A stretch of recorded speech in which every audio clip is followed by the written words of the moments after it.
Ellingham diagram. Ellingham diagram है क्या? पिछले क्लास में ही हमने शुरू किया था, 2 लाइन लिखा था। सिंपल वे में ध्यान से सुनना। तो ग्राफिकल रिप्रेजेंटेशन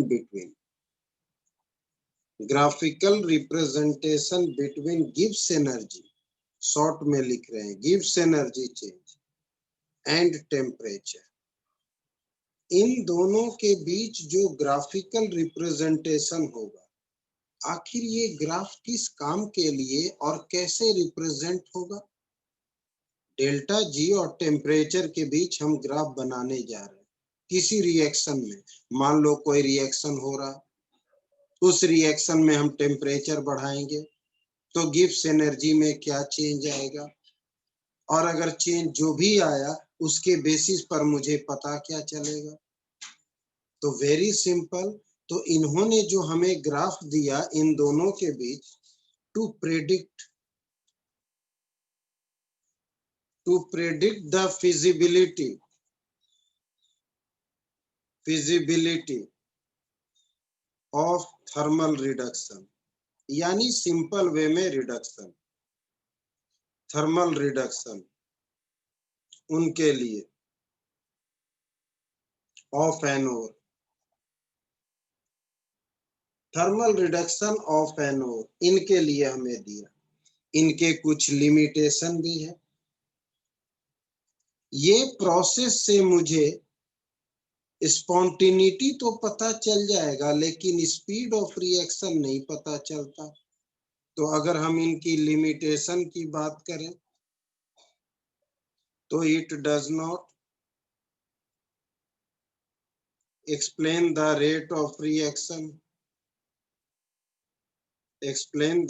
ऑफ रिएक्शन, ये रेट ऑफ रिएक्शन के बारे में आइडिया नहीं देता। ठीक। और दूसरा, इट इज मेनली एप्लीकेबल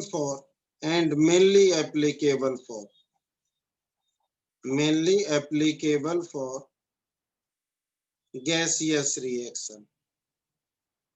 ये मेनली गैसियस रिएक्शन के लिए एप्लीकेबल है।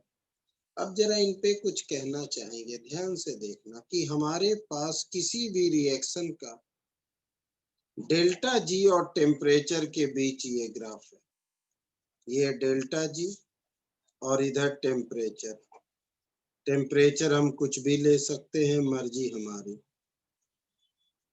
ध्यान देना, डेल्टा जी हम कुछ भी ले, मतलब इतना तो पता है कि डेल्टा जी नेगेटिव होता है। स्पॉन्टेनियस के लिए डेल्टा जी नेगेटिव होना चाहिए, तभी प्रोसेस स्पॉन्टेनियस होगा। इसलिए हम नेगेटिव से शुरू करें, यानी -1000 ले लो, -800 ले लो, -600 ले लो, -400 ले लो, -200 ले लो, कुछ भी माइनस में ही रहना चाहिए। किसी भी रिएक्शन का, बहुत ध्यान से सुनना, इसमें मेन क्या चीज है, किसी भी रिएक्शन का डेल्टा जी और टेम्परेचर के बीच अगर हम ग्राफ बनाएंगे तो वो ग्राफ कैसा भी बन सकता है। जैसे एग्जांपल, तो चलो हमने माना कि मैग्नीशियम प्लस ऑक्सीजन का ये ग्राफ है, मैग्नीशियम ऑक्साइड के प्रिपरेशन का हमने माना, ये 2mg और ये लाइन जो है एल्युमिनियम ऑक्साइड का ग्राफ है। तो Al + O2 gives 2Al2O3, Al2O3, ये 2 और ये 3/2 ले लेंगे। 3 है ना, तो यहाँ पर हम 3/2 ले लेते हैं। ये एल्युमिनियम ऑक्साइड का कोई भी 2 रिएक्शन का मान लिया ये ग्राफ है। अब इन ग्राफ से मुझे ये याद रखना है कि जिसका डेल्टा जी का वैल्यू मोर नेगेटिव होगा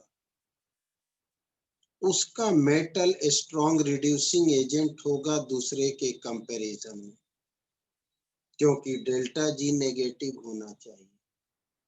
किसी भी एलिंगम डायग्राम के ग्राफ में जिसका डेल्टा जी का वैल्यू मोर नेगेटिव होगा उसका मेटल स्ट्रॉन्ग रिड्यूसिंग एजेंट होगा। मतलब वो मेटल किसी दूसरे के ऑक्साइड को रिड्यूस कर देगा। लेकिन जैसे जैसे टेम्परेचर बढ़ रहा है लेकिन जैसे जैसे टेम्परेचर बढ़ रहा है तो हमने क्या देखा, अब इस पॉइंट के बाद, पर्टिकुलर इस पॉइंट के बाद एल्युमिनियम नीचे है, मैग्नीशियम ऊपर। एल्युमिनियम नीचे, हम यहाँ पर कोई भी टेम्परेचर ले सकते हैं, आपके लिए हमने ये लिया। तो अब हमारी बात को थोड़ा सा ध्यान से सुनना तब, अदरवाइज नहीं। कुछ लिखते हैं और फिर कुछ पूछना, उसके बाद अगर दिमाग में ना जाए तो ध्यान से पहले 2-3 लाइन देख लो कि metal of lower line reduces oxide of upper line, oxide of upper line। इसी का दूसरा मतलब कि मोर नेगेटिव डेल्टा जी और less the value of delta G. ठीक है, मोर नेगेटिव या less the value of delta G stronger will be reducing power। इसका ये भी मतलब। तो इस ग्राफ के लिए हम एक एग्जाम्पल जो लिए, तो इस 2 लाइन को समझाने के लिए हमने एग्जाम्पल लिया।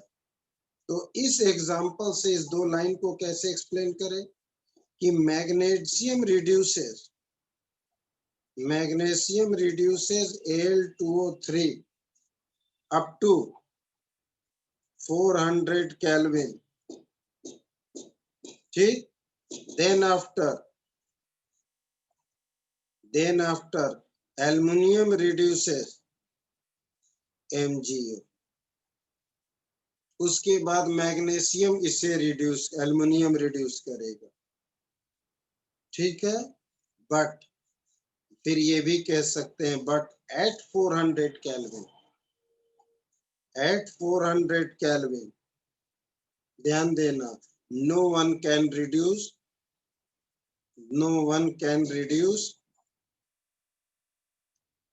each other,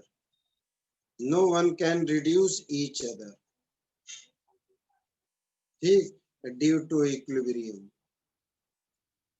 क्यों दोनों इक्विलिब्रियम पे है, due to equilibrium. That is the case.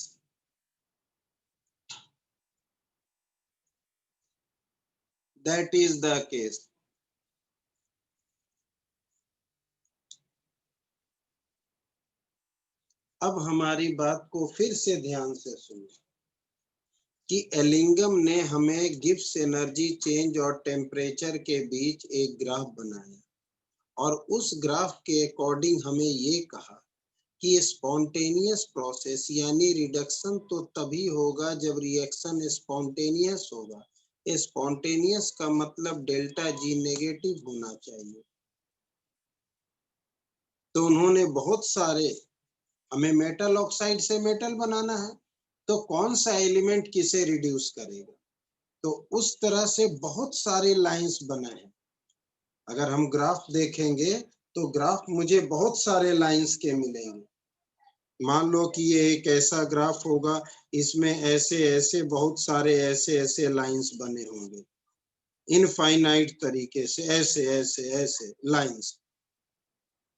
इनसे हमें ये पता चलता है कि कौन सा मेटल या कौन सा एलिमेंट किसी ऑक्साइड को कब रिड्यूस करेगा। इनमें से हमने 2 को कंपेयर करके बताया कि जिस ऑक्साइड के फॉर्मेशन में डेल्टा जी का मोर नेगेटिव वैल्यू है वो मेटल स्ट्रॉन्ग रिड्यूसिंग एजेंट है। ये मेटल इसके ऑक्साइड को रिड्यूस करेगा क्योंकि इसका फॉर्मेशन डेल्टा जी का लेस नेगेटिव है। तो metal of lower line reduces oxide of upper line, या दूसरे सेंस में मोर नेगेटिव डेल्टा जी और less the value of delta G, a stronger will be reducing power. A stronger will be reducing power. अब ध्यान देना, तो इन्हीं के इन दोनों लाइन को एक्सप्लेन करने के लिए हमने एग्जांपल लिया कि magnesium reduces Al2O3 up to 400, क्योंकि 400 केल्विन तक Mg नीचे है। अब 400 केल्विन के बाद Mg ऊपर चला गया, Al नीचे आ गया, तो आफ्टर Al reduces MgO, क्योंकि एल्युमिनियम बेटा रिड्यूसिंग एजेंट हो गया, लेकिन 400 केल्विन पर इक्विलिब्रियम है, कोई किसी को रिड्यूस नहीं करेगा। तो इसी डायग्राम के बेसिस पर ये पता लगा, इसी डायग्राम के बेसिस पर ये पता लगा कि कार्बन जो है, carbon is better reducing agent, better reducing agent at high temperature, लगभग 1200 केल्विन। यानी जब तुम किसी भी मेटेलिक ऑक्साइड को रिड्यूस करोगे तो या तो कार्बन या कार्बन मोनोऑक्साइड लेते हैं। तो कार्बन कब लेंगे? तो जब हाई टेम्परेचर होगा। Carbon monoxide, but carbon monoxide, समझो, उसके ग्रुप से फोन आ रहा, बात कर लो। But carbon monoxide is better reducing agent,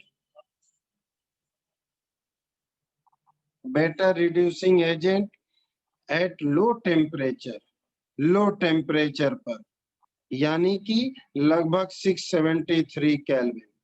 इसी एलिंगम डायग्राम से ये पता चला।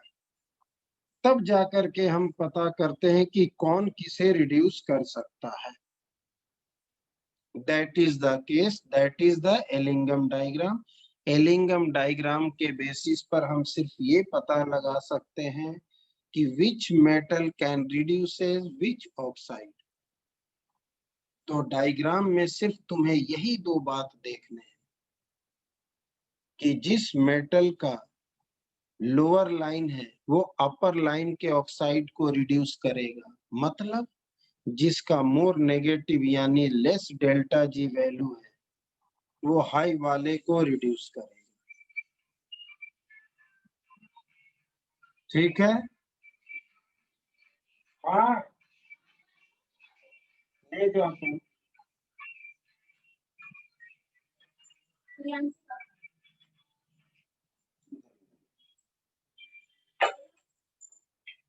ठीक है, अब आगे आते हैं, ध्यान देना। अब मुझे डिफरेंट एलिमेंट के रिडक्शन पढ़ना है, एल्युमिनियम, जिंक, आयरन, कॉपर, इन सब के एक एक करके अलग अलग तरीके से। थोड़ा लर्निंग ही है, लर्निंग पॉइंट है। तो नेक्स्ट है हमारा कि हमने जब एलिंगम डायग्राम के थ्रू रिडक्शन पढ़ा, तो अब रिडक्शन मुझे अलग अलग एलिमेंट के पढ़ने हैं। तो सबसे पहले reduction of aluminium oxide, aluminium oxide, यानी एल्युमिनियम ऑक्साइड से हम रिडक्शन कैसे करेंगे। तो कुछ पॉइंट याद रखने के लिए, सच रिडक्शन टेक्स प्लेस, एक सेकंड होल्ड करना। हाँ हेलो, उसको बुलाओ, एक सेकंड होल्ड करना है, अभी अभी बोले, ये ग्रुप से आ रहा है।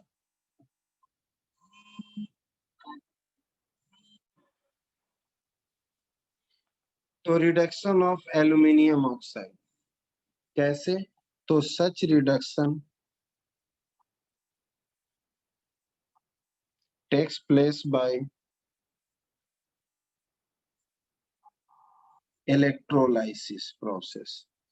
इलेक्ट्रोलाइसिस प्रोसेस से ये होता है। इलेक्ट्रोलाइसिस तो पता है, एक कंटेनर जिसमें सॉल्यूशन, दो इलेक्ट्रोड करंट पास करेंगे, डिपॉजिट हो जाता है, दैट इज इलेक्ट्रोलाइसिस।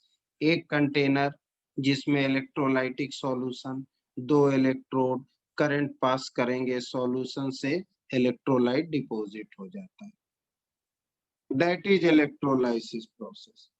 इस इलेक्ट्रोलाइसिस का नाम दिया गया hall Harold process. Hall Harold process नाम दिया गया। हाई टेम्परेचर पर होने की वजह से इसका रिडक्शन कैसे होता है, तो Al2O3 carbon is better reducing agent for such condition. Carbon electrode डालते हैं, एल्युमिनियम ऑक्साइड का सॉल्यूशन, करंट पास करते हैं, एक पर एल्युमिनियम दूसरे पर ऑक्सीजन जमा हो जाता है। एक कंटेनर लेंगे जिसमें एल्युमिनियम ऑक्साइड का सॉल्यूशन होगा, हमने करंट पास किया, एक पे एल्युमिनियम एक पर ऑक्सीजन जमा हो जाता है, तो ऑक्सीजन कार्बन के रिएक्ट होकर डिपॉजिट होता है। तो कार्बन इसको रिड्यूस करेगा तो क्या मिलेगा, तो Al प्लस CO2। इस रिएक्शन में मेनली होगा क्या, कार्बन है बेटा रिड्यूसिंग एजेंट। तो ध्यान देना, कैथोड के ऊपर में सॉल्यूशन में से एल्युमिनियम आयन डिपॉजिट होता है इलेक्ट्रॉन लेकर के, और एनोड के ऊपर में दो पार्ट होते हैं। एक कार्बन जो है उस ऑक्सीजन को लेकर CO भी बनाता है, और ये कार्बन उस ऑक्सीजन को लेकर के CO2 दोनों ही बना देता है।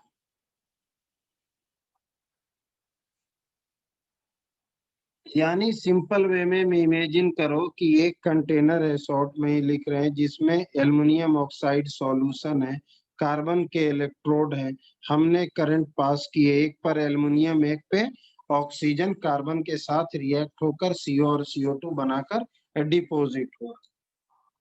इनमें पूछा जाता है कि इस रिएक्शन के वक्त, इस इलेक्ट्रोलाइसिस प्रोसेस के वक्त क्रायोलाइट और फेल्सफर का क्या रोल है। तो क्रायोलाइट, ध्यान देना, क्रायोलाइट जिसे बोला जाता है Na3AlF6, Na3AlF6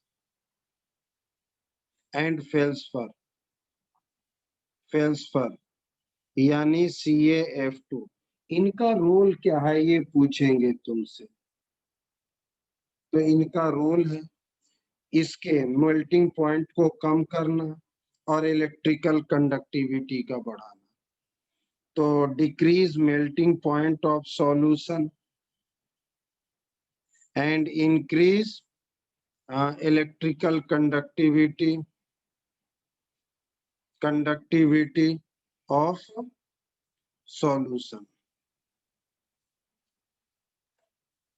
melting point of solution and electrical conductivity of solution, that is the role of this। तो इस तरह से हम रिडक्शन एल्युमिनियम ऑक्साइड का करेंगे। उसी तरह से reduction of zinc oxide, reduction of zinc oxide. Zinc oxide का रिडक्शन सिंपल है, हाई टेम्परेचर पे कार्बन के प्रोसेस से, मतलब मेरे पास जिंक ऑक्साइड है, हमने कार्बन से रिड्यूस किया हाई टेम्परेचर पे, तो कार्बन ऑक्सीजन लेकर चला गया, जिंक अलग हो गया। Simple reduction, simple reduction. ऐसे रिडक्शन को हम स्मेल्टिंग प्रोसेस भी कहते हैं, स्मेल्टिंग प्रोसेस भी कहा जाता है ऐसे रिडक्शन को। सिंपल रिडक्शन, जिंक ऑक्साइड का कार्बन के साथ कार्बन ऑक्सीजन को लेकर चला गया, ये हमारा सिंपल रिडक्शन है। ठीक, इसके बाद हम आते हैं reduction of copper oxide. Reduction of copper oxide, कि कॉपर ऑक्साइड का रिडक्शन कैसे होगा। तो जिस कंटेनर में कॉपर ऑक्साइड का रिडक्शन करते हैं उसे रिवर्बरेटरी फर्नेस कहते हैं, उसे हम, तो such reduction takes place in reverberatory furnace, reverberatory furnace, reverberatory furnace में करते हैं। सबसे पहले ओर को सिलिका के साथ हीट करते हैं, सबसे पहले ore is heated with silica, silica के साथ, किस लिए, उसके अंदर में जो आयरन ऑक्साइड है उसे बाहर निकालने के लिए, जो गंदगी का काम है, क्योंकि मेरे पास तो कॉपर है, अब कॉपर के अंदर आयरन आ जाए तो कॉपर के लिए तो आयरन इम्प्योरिटीज हो गया, तो उसको हटाने के लिए हम सिलिका डालते हैं। क्या कहा हमने, heated with silica to remove impurities iron oxide, iron oxide को रिमूव करने के लिए, which produced in the form of copper metal, and copper is produced in the form of copper metal, copper matte के form में ये reduce होता है। और ये कॉपर मैटी है क्या, तो मिक्सर है। एक सेकेंड, हाँ हेलो, हाँ बोलो, नमस्ते, हाँ ऑनलाइन क्लास चलते हैं आज के डेट में, और देखो हम उसका आंसर सिर्फ तुम्हें आधे घंटे बाद दे देंगे। चलो थोड़ा सुबह से लग जाते हैं इसमें।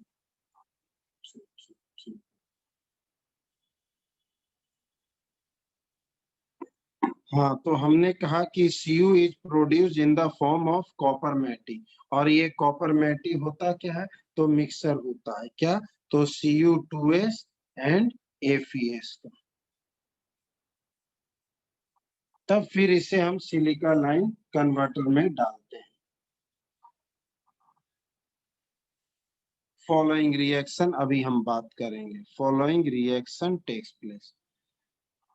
आगे जाने से पहले सिर्फ एक लाइन कहना चाहिए, ध्यान से सुनना कि हम पढ़ क्या रहे हैं। जैसे कि ये टॉपिक जो कंप्लीट लर्निंग है, पढ़ते समय तुम्हें थोड़ा सा मतलब कि विदाउट लिंक दिखेगा कि पता नहीं ये क्या हो रहा है, ये क्या हो रहा है और कैसे हो रहा है।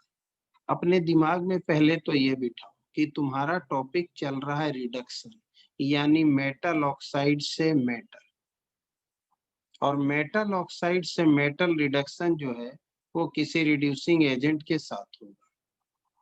तो सबसे पहले हमने इसमें पढ़ा एलिंगम डायग्राम, यानी डायग्राम के थ्रू हम रिडक्शन कैसे पहचानेंगे। तो कोई भी मेटल ऑक्साइड का फॉर्मेशन का हम ग्राफ बना लेंगे डेल्टा जी और टेम्परेचर के बीच। तो हम बहुत तरह के लाइंस बनते हैं, बहुत तरह के मेटेलिक ऑक्साइड बनते हैं। अब इतने सारे मेटेलिक ऑक्साइड में किस मेटेलिक ऑक्साइड का रिडक्शन किस मेटल से होगा हमें कैसे पता। उसके लिए मुझे किसी दूसरे से कंपेयर करना होता है, जो हमने दो को लेकर कंपेयर किया कि चलो हमने दो ऑक्साइड का फॉर्मेशन लिया। तो एलिंगम के अकॉर्डिंग प्रोसेस में डेल्टा जी नेगेटिव होना चाहिए, तो ये रहा डेल्टा जी और टेम्परेचर का वैल्यू। तो जिसके डेल्टा जी का लोअर वैल्यू होगा, मोर नेगेटिव, वो स्ट्रॉन्ग रिड्यूसिंग एजेंट होगा दूसरे के कंपैरिजन में। तो वो मेटल दूसरे के ऑक्साइड को आसानी से रिड्यूस कर देगा, लेकिन तभी तक जब तक वो टेम्परेचर रेंज में डेल्टा जी का वैल्यू कम है। हमने इस ग्राफ में देखा कि 400 केल्विन के बाद इस लाइन, ये जो लाइन है एल्युमिनियम ऑक्साइड का, वो नीचे की ओर आ गया, ये ऊपर की ओर। मतलब कि इस वक्त 600 केल्विन पर अब एल्युमिनियम का मोर नेगेटिव वैल्यू है मैग्नीशियम के कंपैरिजन में, तो इस वक्त एल्युमिनियम मैग्नीशियम ऑक्साइड को रिड्यूस करेगा। तो मुझे दो ही पॉइंट याद रखने कि metal of lower line oxide upper line के ऑक्साइड को रिड्यूस करेगा, यानी जिसका मोर नेगेटिव डेल्टा जी है वो दूसरे को रिड्यूस करेगा। और हमने एक एग्जांपल तो मैग्नीशियम एल्युमिनियम ऑक्साइड को रिड्यूस करेगा 400 केल्विन तक, और फिर उसके बाद एल्युमिनियम रिड्यूस करेगा मैग्नीशियम ऑक्साइड को, लेकिन 400 केल्विन पर कोई किसी को रिड्यूस नहीं करेगा, क्योंकि दोनों का डेल्टा जी सेम है, यानी इक्विलिब्रियम इंडिकेट कर रहा है।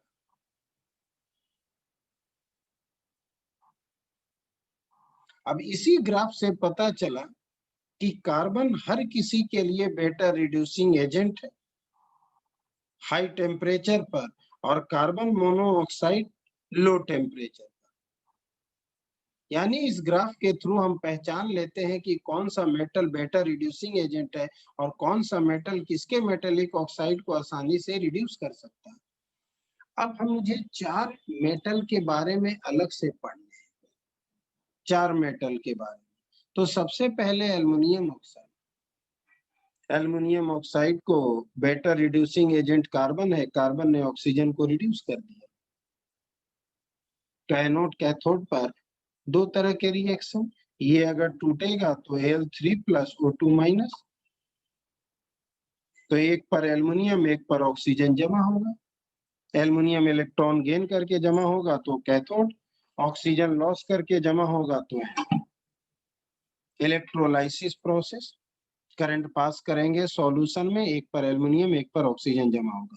इस वक्त हम क्रायोलाइट और फेल्सपर को डालते हैं, अलग से पूछा जाता है क्यों डालते हैं, ताकि वो मेल्टिंग पॉइंट को घटा दे, आसानी से सॉल्यूशन मेल्ट हो जाए, और इलेक्ट्रिकल कंडक्टिविटी को बढ़ा दे। मतलब ये मोर एंड मोर कंडक्ट करने लगे करंट, तो आसानी से इलेक्ट्रोलाइट का डिपोजिशन होने लगे। ठीक।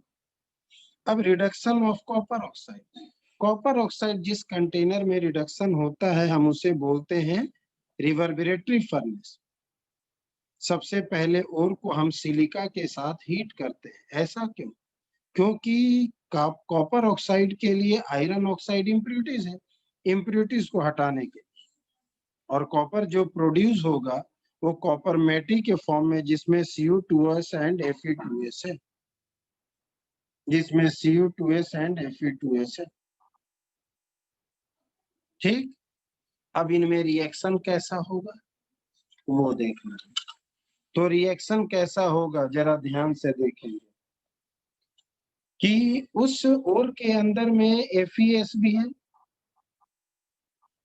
और CuS भी है।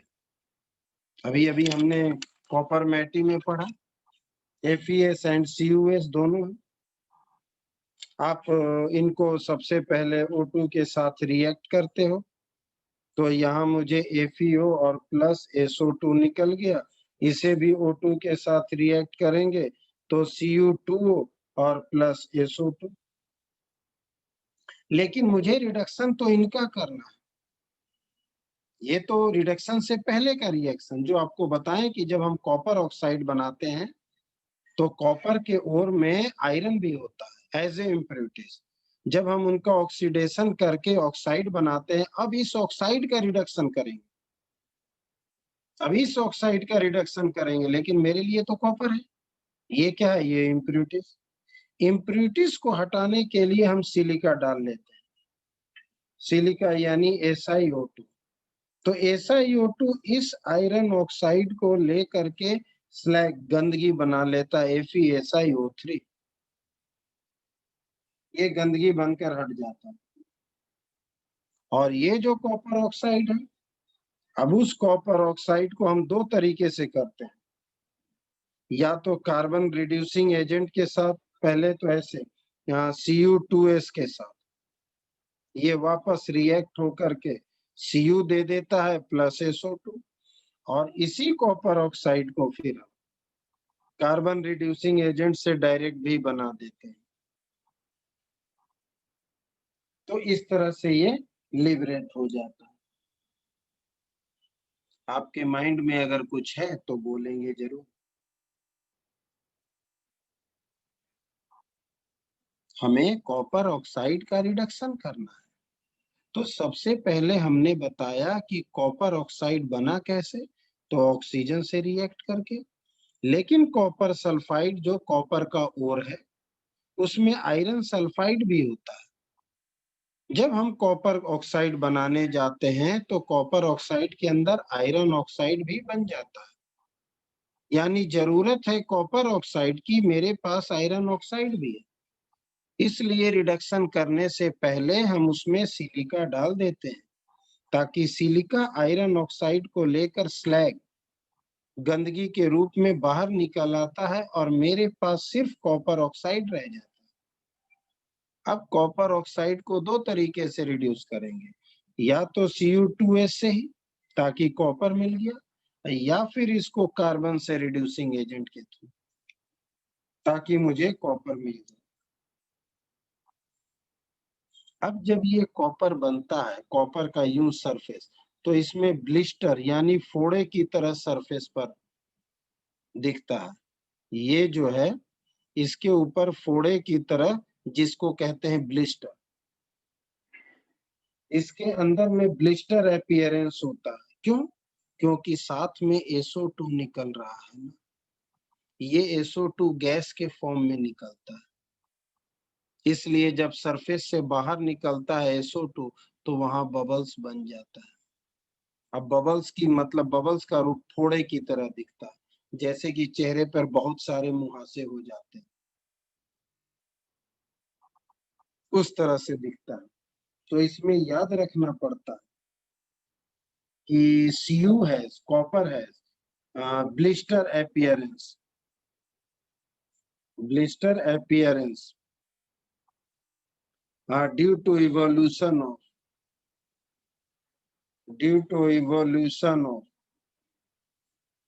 SO2, due to evolution of SO2, इसलिए इसे हम ब्लिस्टर कॉपर कहते हैं।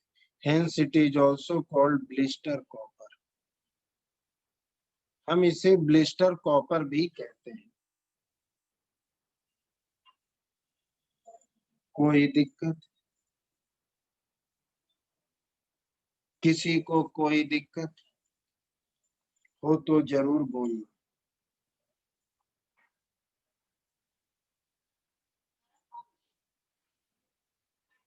अब इसका नेक्स्ट पार्ट है हमारा reduction of iron oxide. Reduction of iron oxide, ध्यान देना, बहुत सारी बातें। Reduction of iron oxide, iron oxide का रिडक्शन।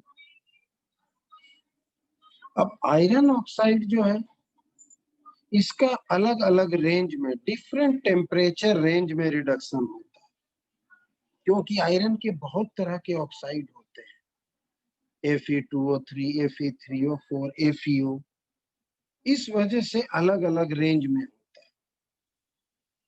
तो सबसे पहले जिस ये कंटेनर में होता है उसे हिंदी में ताप भट्ठी यानी ब्लास्ट फर्नेस कहते हैं।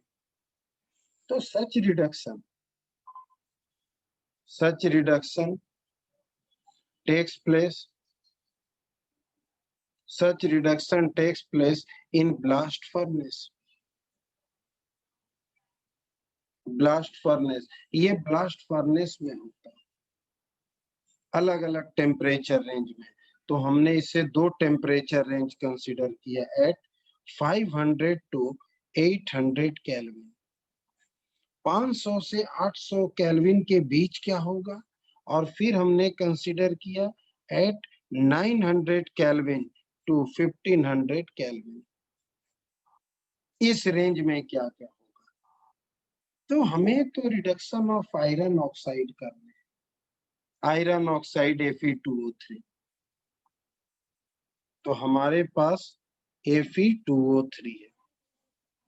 तो बेटा रिड्यूसिंग एजेंट इनके लिए लो टेम्परेचर है, क्योंकि हमने कह रखा है कि हाई टेम्परेचर पे कार्बन होता है और लो टेम्परेचर पर कार्बन मोनोऑक्साइड। तो इसके लिए बेटा reducing agent carbon monoxide.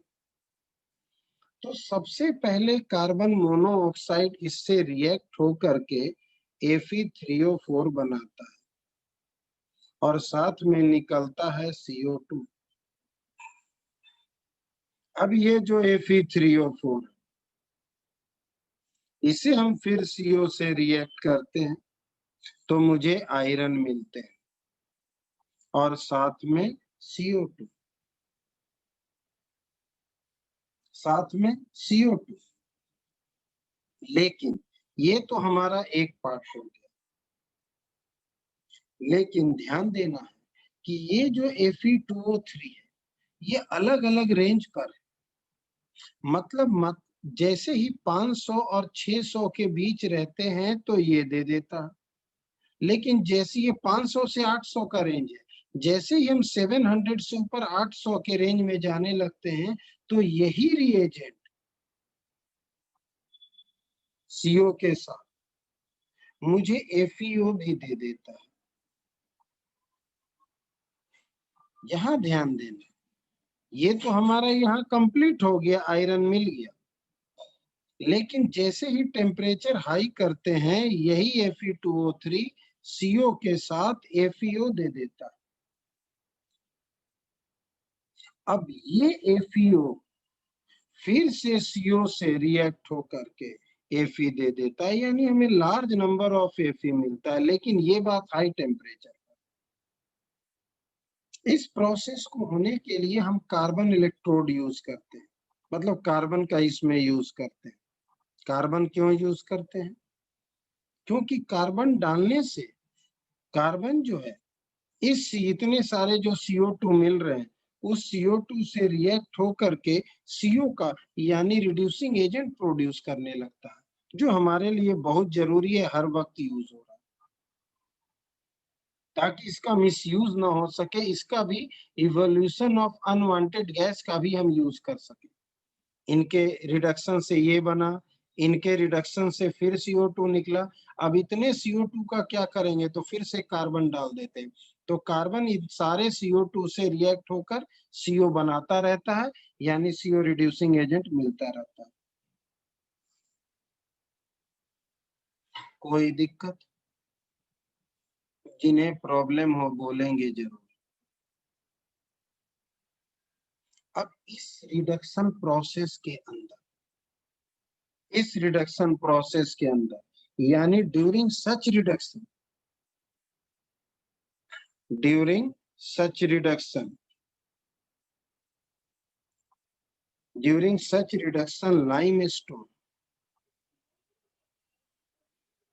limestone is added, ध्यान देना, to decompose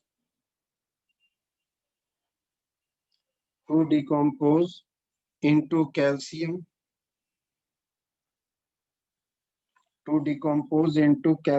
oxide,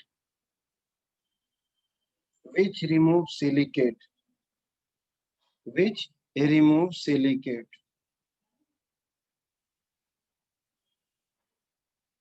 as impurities, impurities के रूप में उसे हटाता है। यानी इस प्रोसेस के अंदर में हम लाइमस्टोन भी डालते हैं, लाइमस्टोन CaCO3 क्यों डालते हैं? लाइमस्टोन इसलिए डालते हैं, अब मुझे यहाँ दो बातें करनी है, ध्यान देना कि किसी भी, पहले नजर पे रखना कुछ कहना चाह रहे, नजर पे रखना कुछ कहना चाह रहे।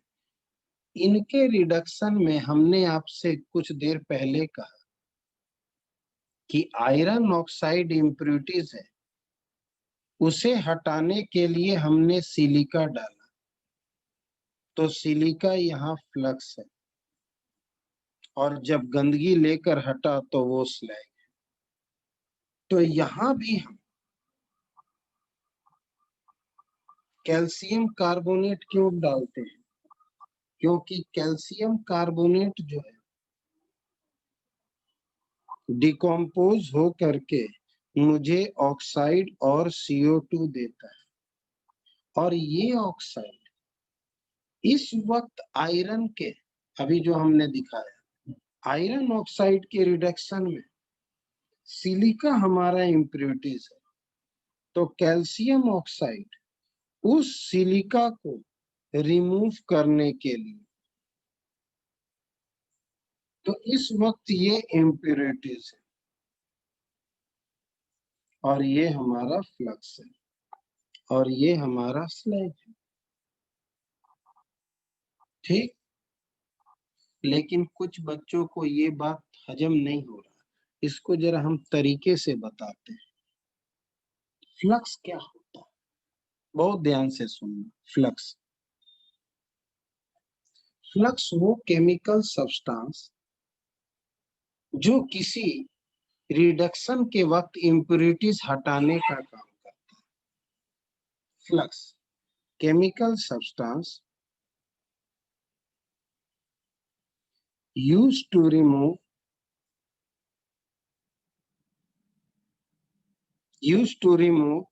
impurities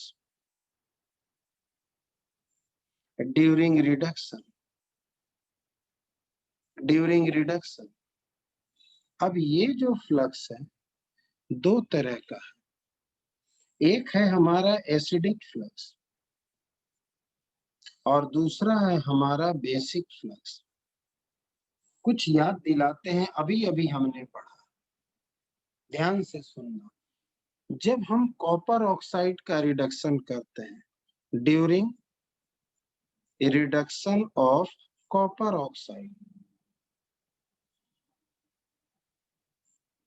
during reduction of copper oxide के रिडक्शन में हमने क्या देखा है? आयरन ऑक्साइड जो है वो इम्प्योरिटीज होता है।